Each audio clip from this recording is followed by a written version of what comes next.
හැබැයි හාමු මට ඉස්සර දෙන්න වෙනවාද කියලා ලස්සන ගීතයකින් අපිව සනාපේ පාදනයේ පුස්තිකේට ලස්සන ආත්මසත්සාදයක් ලබා දෙමු සියලු දෙනා.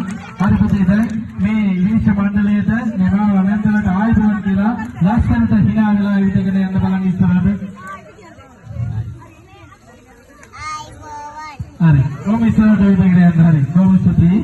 හොඳයි මෙන්න තුන්වෙනි තරගකාරී එක්කෙනා මේ තරගයේ අපිත් එක්ක අපි කතා කරලා බලමු.